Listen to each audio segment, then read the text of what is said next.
Students, previous video में हम लोग डिस्कस किया था कंडीशनल प्रोबेबिलिटी के बारे में। आज हम लोग डिस्कस करेंगे multiplication theorem of probability. Suppose करो हमारे पास दो इवेंट हैं ई और एफ, और ये इवेंट एक ही सैंपल स्पेस पे है, that is on a sample space S. Correct. तो हमारा ई इंटरसेक्शन एफ, अगर हम एक इवेंट की बात करें तो ई इंटरसेक्शन एफ हमारा इवेंट रिप्रेजेंट क्या करेगा? तो ये जो हमारा इवेंट है, ये इवेंट हमारा रिप्रेजेंट करेगा कि ई और एफ दोनों इवेंट साइमल्टेनियसली हो रहे हैं। तो साइमल्टेनियस के केस में हम कह रहे हैं and this event E and F. और सेट थ्योरी में, डिस्क्रीट मैथमेटिक्स वगैरह में आपने पढ़ा होगा कि बेसिकली दिस रिप्रेजेंट, अगर मैं लिखूं occurrence of event E and F both। और हमने एक चीज पढ़ी भी है कि जहां एंड की हम बात करें तो जो E इंटरसेक्शन F है उसको हम डिनोट करते हैं, this is can be written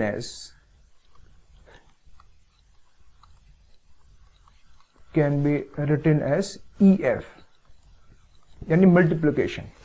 event E और इवेंट दोनों एक साथ साइमल्टेनियसली हो रहे हैं।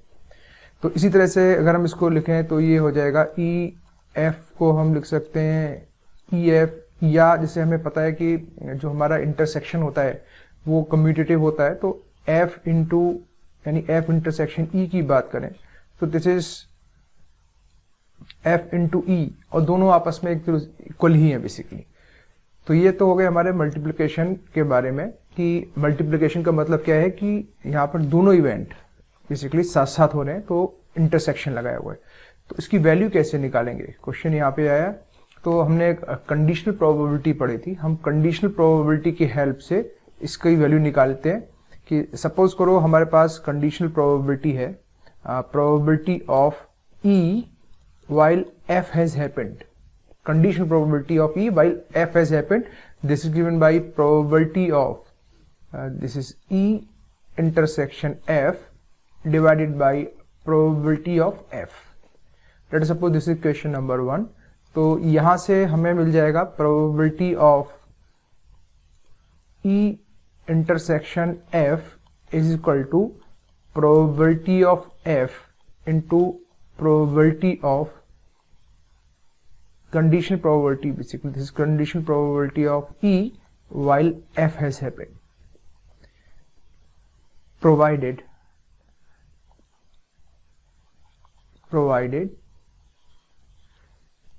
P of F is not equal to,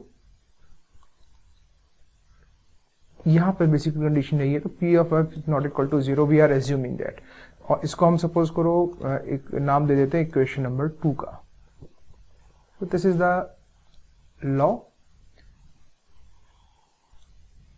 इसको अगर हम मल्टीप्लिकेशन के फॉर्म में लिख लें तो this is PEF is equal to probability of F into probability of E while F has happened। Let us suppose this is equation number 2। अगर हम इक्वेशन नंबर 1 को ही देखें तो इक्वेशन नंबर 1 में हमने यहाँ पे लिखा हुआ है इंटरसेक्शन। तो इंटरसेक्शन हमारा कम्यूटेटिव होता है। तो similarly we have probability of E intersection F, this can be written as probability of E into probability of F while E has happened। This is question number 3। तो उस case में भी अगर हम इसका लेफ्ट हैंड साइड देखें तो this is EF। ये मैंने यहाँ पे कैसे लिख दी, क्योंकि हमने अभी कहा था कि प्रोबेबिलिटी के अंदर, सॉरी सेट थ्योरी के अंदर जो इंटरसेक्शन होता है वो इंटरसेक्शन और यूनियन दोनों ही कम्यूटेटिव लॉ को होल्ड करते हैं। तो एक्चुअल में तो अगर आप इसको लिखना चाहो, जैसे अगर डेफिनेशन से लिखना चाहें तो this value is, you can say this is F intersection E की वैल्यू है। तो अगर आप इससे लिखेंगे हम तो भी वैल्यू वही आने वाली है। तो यहां से हमें एक रूल मिल गया, this is probability of E intersection F is equal to, either we can write like this, probability of E into probability of F while E has happened, this is correct. या हम इसको ऐसे भी लिख सकते हैं, probability of F into probability of E while F has happened. Both the formulas are correct. तो वो हमारे क्वेश्चन पे डिपेंड करेगा कि हम कौन सा फॉर्मूला लगाएं, but this is the multiplication law basically. This is called, या this is known as, this result is known as multiplication rule. Multiplication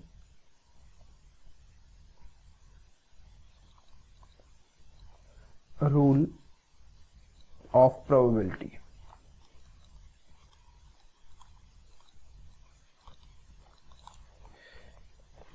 इसके एग्जाम्पल है, जैसे सपोज कीजिए हमारे पास एक बैग है, उस बैग के अंदर हमारी कुछ रेड बॉल्स हैं, कुछ ब्लैक बॉल्स हैं, और हमने इसमें से 2 बॉल पिक करते हैं 1 by 1 विदाउट रिप्लेसमेंट. जैसे एक बैग में हमने इस बैग में से एक बॉल निकाल ली, उसके बाद फिर दूसरी बॉल निकाली, लेकिन पहली वाली बैग में वापस नहीं रखी है. तो अगर हमसे पूछा जाए what is the probability that second ball is something, या दिस इज दोनों बॉल एक सी होंगी या क्या होंगी, इसकी प्रोबेबिलिटी क्या होगी, तो उस केस में हमारा यहाँ पे इस वाले रूल का नहीं, मल्टीप्लिकेशन रूल का हम यूज करेंगे और यूज करने के बाद की प्रोबेबिलिटी निकालेंगे. इसका एक एग्जांपल जैसे देख लेते हैं. एग्जांपल, हमारे पास एक बैग है जिसके अंदर अ bag containing 10 black and 5 white balls. 2 balls are drawn.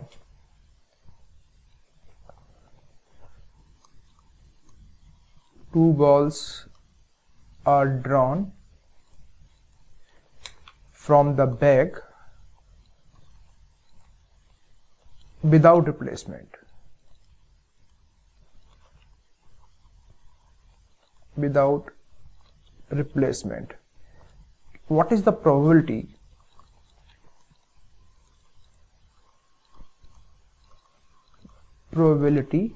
that both the drawn balls are black? तो इसको हम किस तरह से सॉल्व करते हैं क्वेश्चन को, हम एज्यूम कर लेते हैं let E and F are, या EF denote the events of drawing first and second ball. First and second ball. Basically हम ये मान के चल रहे हैं फर्स्ट और सेकंड बॉल यानी दोनों ब्लैक हैं, तो इसको अगर हम इसको लिखना चाहे drawing first and second black balls, it is rather than but black balls. तो हमें क्या फाइंड करना है? So we have to find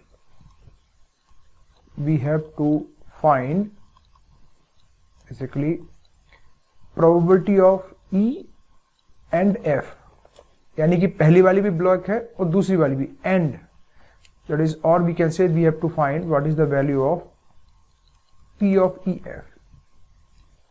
तो मल्टीप्लिकेशन लॉ से इसकी वैल्यू हो जाएगी probability of E into F is equal to probability of E, यानी फर्स्ट बॉल ब्लैक है, into probability of F while E has happened, यानी कि पहली बॉल हमारी ब्लैक है इनटू सेकंड बॉल भी ब्लैक है while पहली बॉल हमारी ब्लैक निकल चुकी है.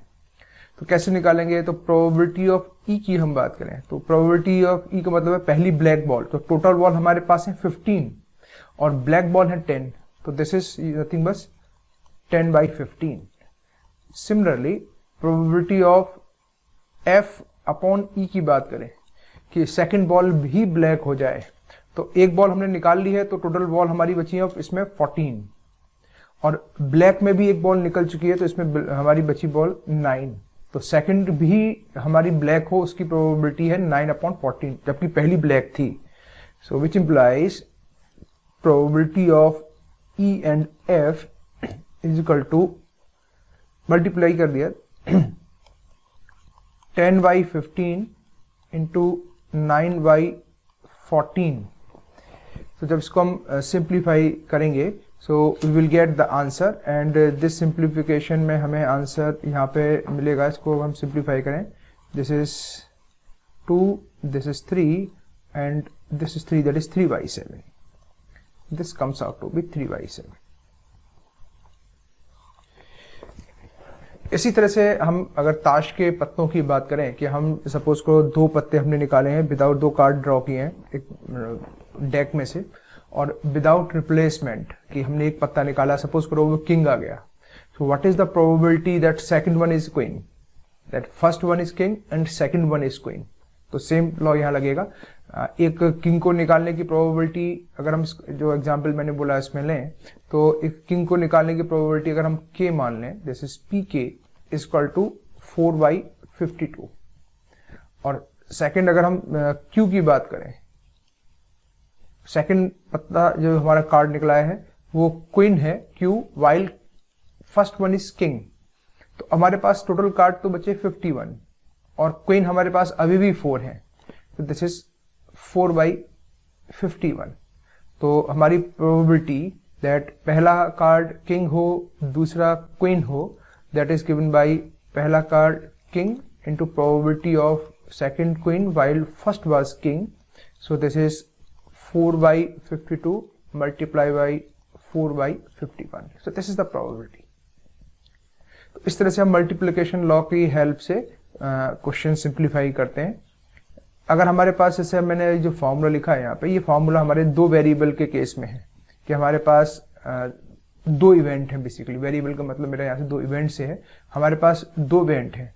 अगर 2 से ज्यादा हो, सपोज करो 3 इवेंट हो, तो 3 इवेंट के लिए ये किस तरह से फॉर्मूला वर्क करेगा। So write down multiplication rule, multiplication rule of probability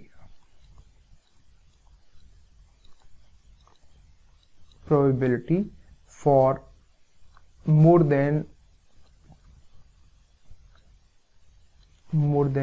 2 events। So let we have 3 events, let we have 3 events, we are naming them E, F and G on a sample space S. This is sample space S. Then probability of E intersection F intersection G is equal to, यानी कि तीनों event simultaneous हो जाएं, तो ये हो जाएगा probability of E into probability of f, यानी पहला इवेंट हो गया, multiply by probability of second event while first has happened into probability of third event while first and second both event has happened, this is E and F। ठीक है, again probability of first event multiply by probability of second event while first has happened into probability of third event while first 2 has happened, so this is the formula in case of third variable, 3 events हो उस case में।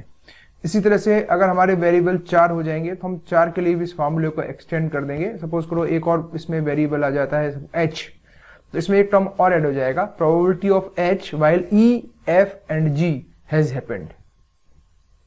ठीक है, so this is the multiplication rule of probability for more than 2 events.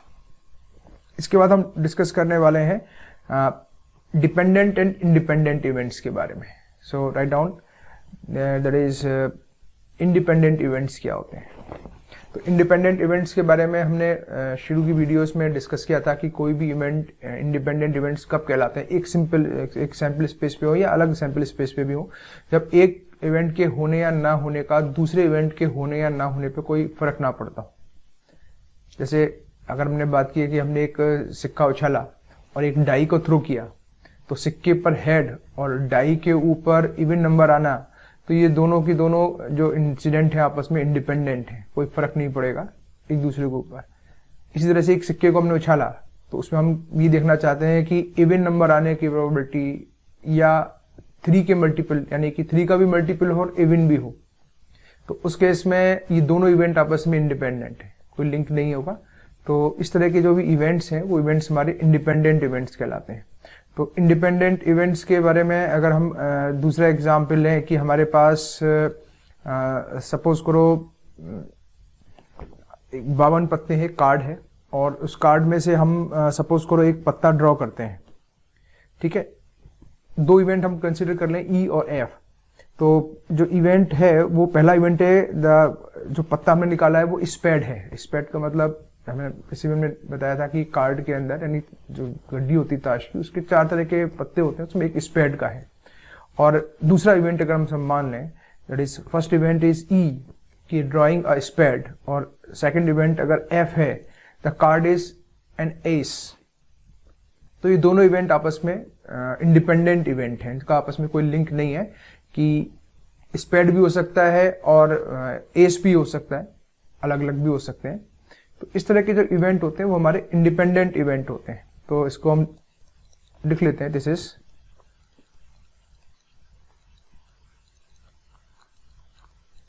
Independent events.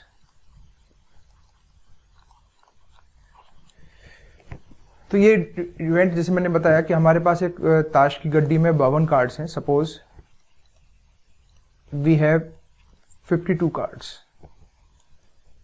Event E1 से हम एक पत्ता खींचते हैं, मतलब 2 इवेंट है. E1 इवेंट हमारा रिप्रेजेंट कर रहा है the card drawn is spade, और F इवेंट हमारा जो रिप्रेजेंट कर रहा है the card drawn is ace. तो अगर हम प्रोबेबिलिटी ऑफ ई कैलकुलेट करें तो probability of E is 13/52, that is 1/4. और प्रोबेबिलिटी ऑफ एफ की बात करें तो हमारे पास 4 इक्के होते हैं, पता है एस 4 होते हैं, तो 4/52 दैट इज 1/3. और अगर हम दोनों इवेंट को साइमल्टेनियसली देखें, that is event E and F, यानी कि इन दोनों के इवेंट के होने की जो प्रोबेबिलिटी की बात करें तो स्पेस जो होगा, यानी जो स्पेड का एस होगा, एस ऑफ स्पेड केवल एक ही होगा, तो दिस इज 1 और टोटल कार्ड है 52. तो this is the probability of e and F. तो अगर हम यहाँ पे एक प्रोबेबिलिटी, कंडीशनल प्रोबेबिलिटी की बात करें, probability of, this is probability of E while F has happened. So this is given by probability of E intersection F divided by probability of F. Condition probability हमने पढ़ा था. So this is 1/52 divided by 1/13 is equal to 1/4. तो यहाँ से एक बहुत important result मिल गया कि probability of E oblique F is equal to probability of E is equal to 1/4. यानी कि probability of a card is drawn is a spade is 1/4, और probability of drawing a card which is spade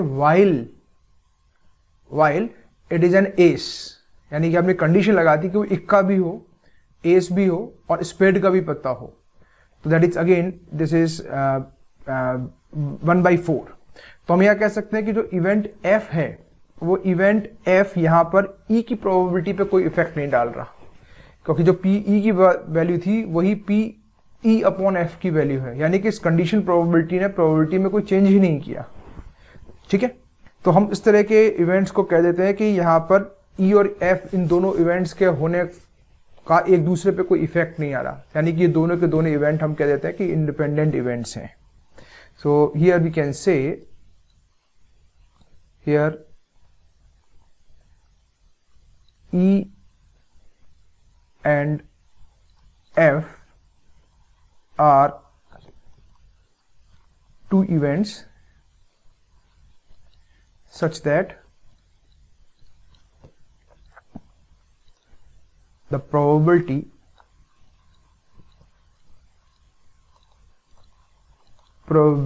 of occurrence of one of them is not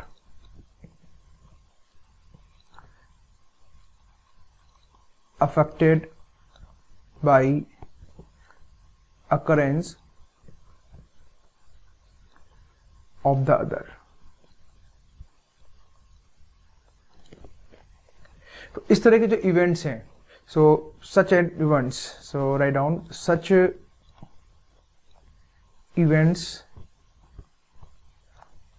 are called independent events।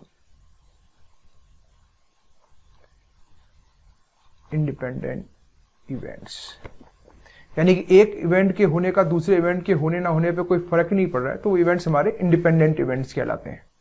ठीक है, तो इसकी definition भी होगी। अगर हम conditional probability के केस में देखें तो कंडीशनल प्रोबेबिलिटी के केस में इसकी डेफिनेशन क्या होगी। सो एक और इसकी डेफिनेशन देखते हैं। दिस इज डेफिनेशन की अगर हम बात करें, two events E and F are said to be independent if probability of F while E has happened is equal to probability of F, provided probability of E is not equal to 0. Similarly, probability of E while F has happened is equal to probability of E, यानी कि F के होने ना होने से कोई फर्क नहीं पड़ रहा। This is provided probability of F is not equal to 0। अगर हम मल्टीप्लिकेशन लॉ से देखें, सो इन multiplication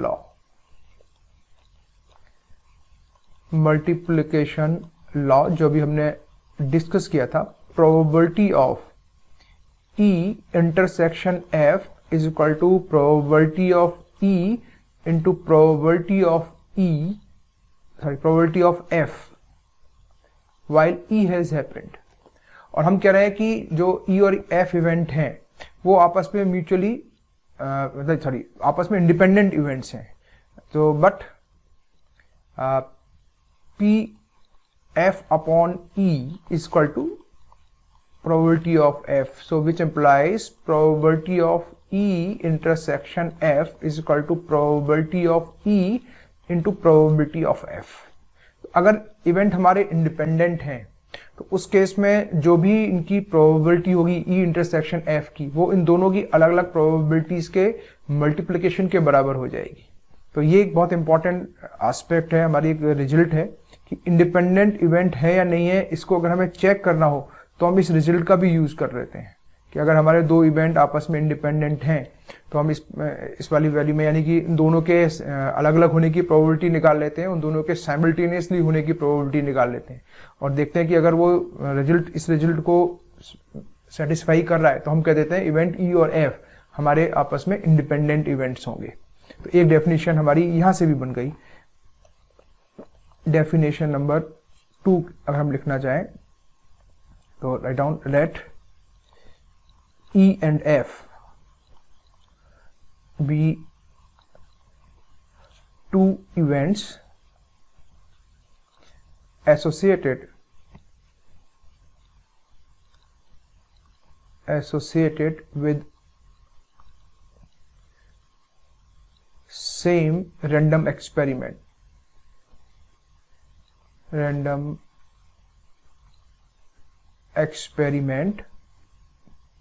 then E and F are said to be independent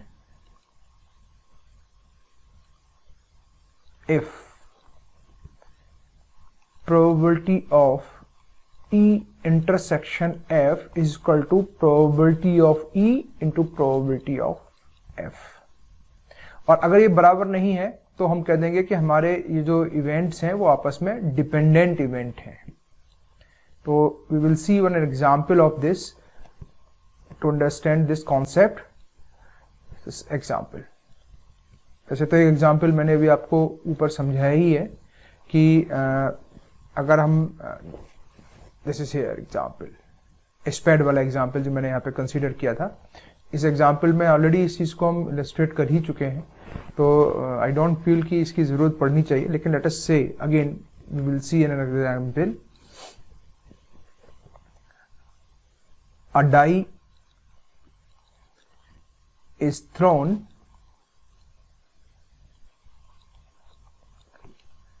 if E is the event क्या है? The number appearing is a multiple of 3 and F be the event, और ये event क्या है? The number appearing is even, कह रहा है then find whether E and F are independent। Check करना है कि ये इंडिपेंडेंट होंगे या नहीं होंगे।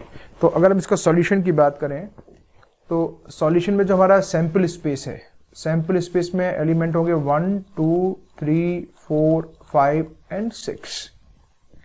सिमिलरली अगर हम बात करें इवेंट ई की, तो इवेंट ई है दिस इज मल्टीपल ऑफ 3, तो मल्टीपल ऑफ 3 में हमारे पास 2 ही एलिमेंट होंगे 3 एंड 6।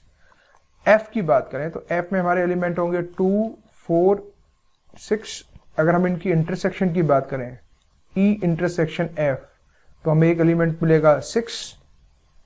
तो अगर हम बात करें probability of e this is 2/6 is equal to 1/3। probability of F calculate करें, this is again 3/6 is equal to 1/2। probability of E intersection F की बात करें तो this is 1 element is there, 1 divided by total 6 है, that is 1/6। So now we can see probability of E intersection F is equal to probability of E into probability of F। probability of E और probability of F दोनों का multiply करेंगे तो probability of intersection F आ जाएगा। Hence E and F are independent events। तो ये हो गया मल्टीप्लिकेशन लॉ ऑफ प्रोबेबिलिटी। तो इस तरह के अगर हम जनरल की केस में बात करें, अभी हमने 2 इवेंट की बात की है, अगर हम 3 इवेंट की बात करें तो 3 इवेंट के केस में यानी कि 2 से ज्यादा इवेंट के केस में भी हमारा जो रूल आता है वो यही बनता है, that is 3 events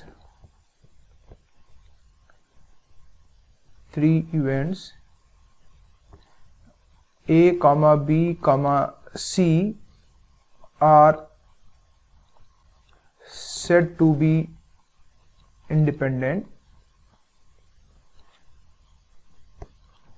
if probability of A intersection B intersection C is equal to probability of A into probability of B into probability of C।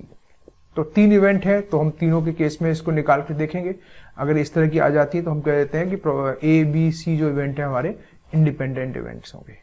तो यहाँ हमने डिस्कस किया है कि किस तरह से मल्टीप्लिकेशन लॉ क्या है प्रोबेबिलिटी का, और मल्टीप्लिकेशन लॉ के बाद हमने डिपेंडेंस और इंडिपेंडेंस क्या होते हैं इवेंट्स के, उसके बारे में डिस्कस किया है। नेक्स्ट वीडियो के अंदर हम लोग डिस्कस करेंगे another very important topic, and this topic is of Bayes theorem. Thank you.